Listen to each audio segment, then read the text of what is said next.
Hello viewers, welcome back to my channel study with Devyani. मैं हूं देवयानी सालुंखे और आज हम बहुत ही इंपॉर्टेंट और इंटरेस्टिंग टॉपिक पढ़ेंगे जो है Mendeleev's periodic table. Let us start with his name, Dmitri Ivanovich Mendeleev, यानी कि उनका जो नाम था पूरा वो था दिमित्री इवानोविच मेंडलीव। ठीक है, और मेंडलीव उन्होंने यूज किया उनके पीरियोडिक टेबल को नाम देने के लिए। ठीक है, इतना क्लियर हुआ। Then he was a Russian chemist, वो एक रशियन केमिस्ट थे। जिस तरह से डोबरेनर यानी कि जॉन वॉल्फगैंग डोबरेनर एक जर्मन केमिस्ट थे, जॉन न्यूलैंड है वो एक साइंटिस्ट थे, इंग्लिश साइंटिस्ट थे, वैसे ही ये एक रशियन केमिस्ट थे। ठीक है, इतना क्लियर हुआ। When Mendeleev started working on elements, 63 elements were known, यानी कि जब उन्होंने वर्क करना शुरू करा इन एलिमेंट्स को क्लासिफाई करने में, यानी कि उनको सही तरह से सही ढंग से रखने में या फिर उनको प्लेस करने में, तब 63 एलिमेंट्स नोन थे। और जब जैसे हमने पुराने वीडियो में पढ़ा है, जब जॉन न्यूलैंड ने उनको क्लासिफाई करने की कोशिश करी, एलिमेंट्स को क्लासिफाई करने की कोशिश करी, तब कितने एलिमेंट्स थे? 56 एलिमेंट्स थे। ओके, इतना क्लियर हुआ। सो 63 एलिमेंट्स के साथ में उन्होंने शुरुआत करी। उसी के साथ में ही classified them on the basis of their functional properties. अब गाइज ये बहुत इंपॉर्टेंट है, फंक्शनल प्रॉपर्टीज क्या होती है। अब फंक्शनल प्रॉपर्टीज होती है गाइज जैसे कि केमिकल प्रॉपर्टीज, फिजिकल प्रॉपर्टीज और एटॉमिक मास, यानी कि मेंडलीव ने शुरुआत करी उनको क्लासिफाई करने की on the basis of the functional properties, यानी कि chemical property of a element, physical property of a element and also atomic mass of the element. ठीक है, इतना क्लियर हुआ। So guys according to Mendeleev, यानी कि मेंडलीव के हिसाब से The properties of element is the periodic functions of their atomic mass, यानी कि अगर हम elements को इन increasing atomic mass के बेसिस पे अरेंज करते हैं तो हम उनको क्लासिफाई कर सकते हैं सही तरीके से। यानी कि मेंडलीव का कहना था कि अगर हम जितने भी एलिमेंट्स हैं उनको क्लासिफाई करें on the basis of their functional properties, जो मैंने आपको बताई, जैसे कि केमिकल प्रॉपर्टीज, फिजिकल प्रॉपर्टीज और एटॉमिक मास, जिसमें से एटॉमिक मास पे सबसे ज्यादा ध्यान दिया गया। तो अगर हम इस बेसिस पे अगर उनको क्लासिफाई करते हैं, हम एक प्रॉपर और सिस्टमेटिक पीरियोडिक टेबल बना सकते हैं। ओके, इतना क्लियर हुआ।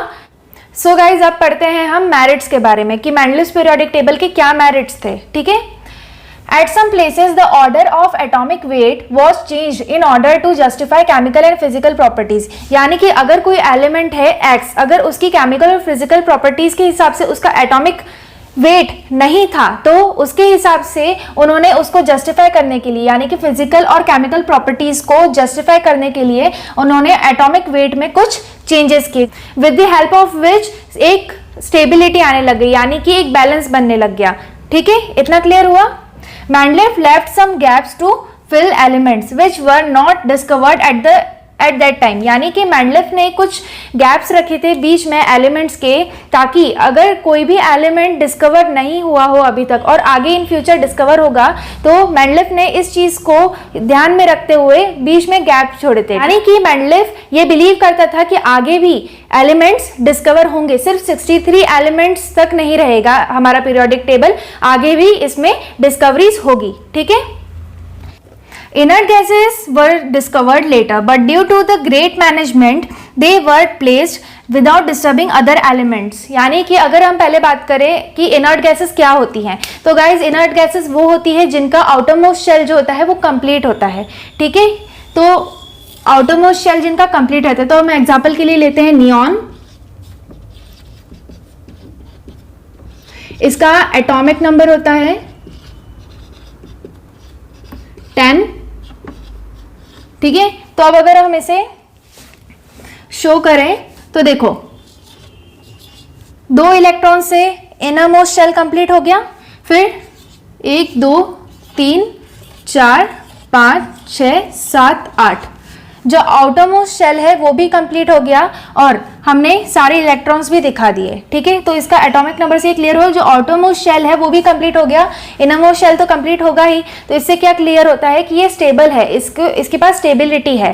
ठीक है, तो अब ऐसे एलिमेंट्स को पीरियोडिक टेबल में डालना जिनकी डिस्कवरी बाद में हुई वो थोड़ा ट्रिकी था, बट जो मेंडलीव्स पीरियोडिक टेबल था वो इतना सिस्टमैटिक था कि उन्होंने विदाउट डिस्टर्बिंग एनी एलिमेंट उसे प्लेस कर दिया।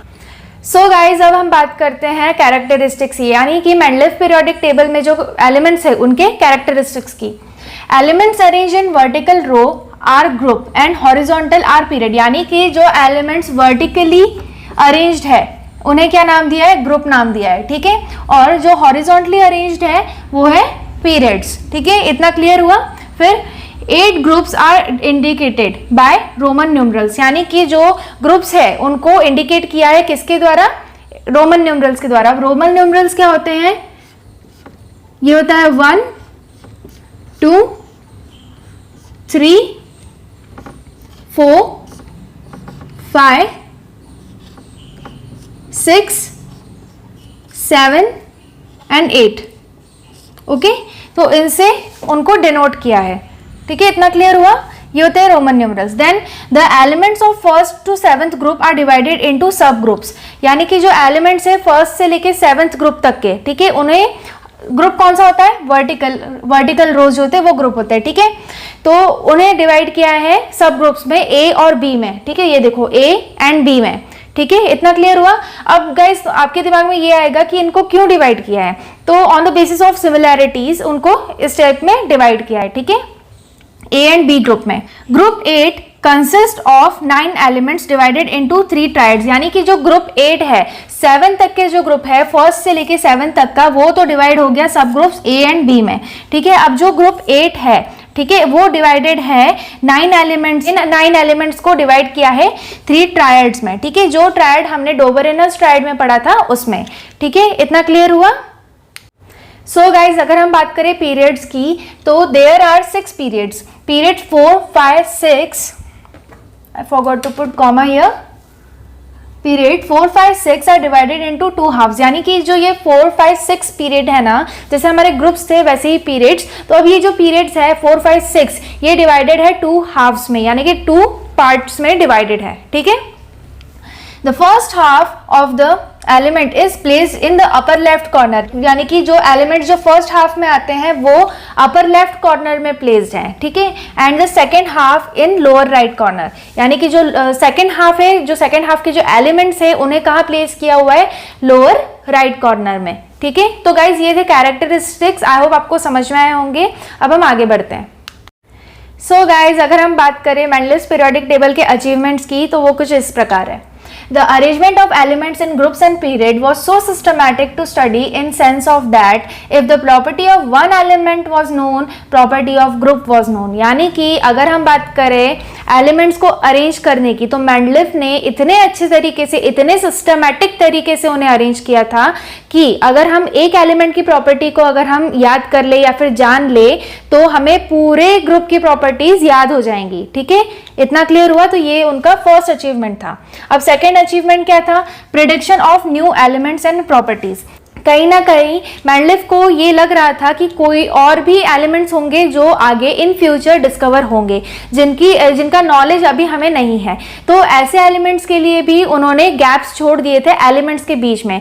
तो जब उन एलिमेंट्स की डिस्कवरी हुई, तो on the basis of their property like chemical property, physical property and atomic mass, तो वो उनमें फिट हो गए। तो मेंडलीफ पीरियोडिक टेबल जो था वो बिल्कुल भी डिस्टर्ब नहीं हुआ, ठीक है। तो correction of doubts of atomic mass, यानी कि ये जो थर्ड अचीवमेंट था मेंडलीफ पीरियोडिक टेबल का, कि ऐसे बहुत सारे एलिमेंट्स थे जिनके एटॉमिक मास जो थे वो करेक्ट नहीं थे, लेकिन मेंडलीफ पीरियोडिक टेबल जब बनी उसके थ्रू ये सब क्लियर हो गए। क्यों?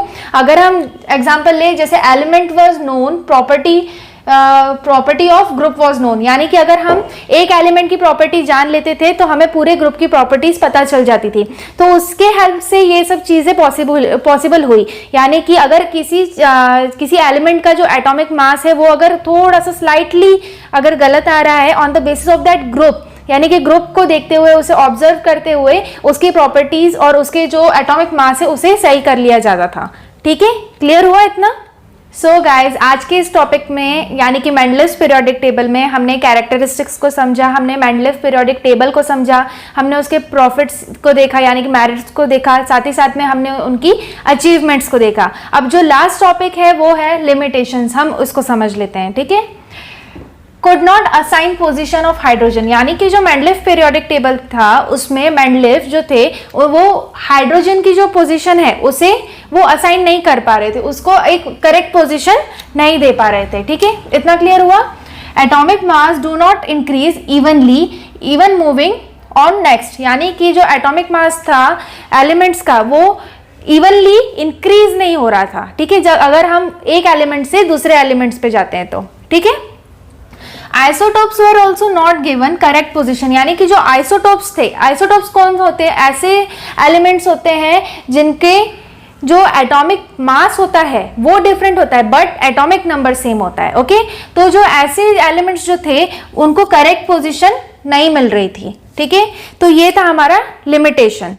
So guys, all was this for today's video on Mendeleev periodic table. I hope you like it. Thank you, stay safe.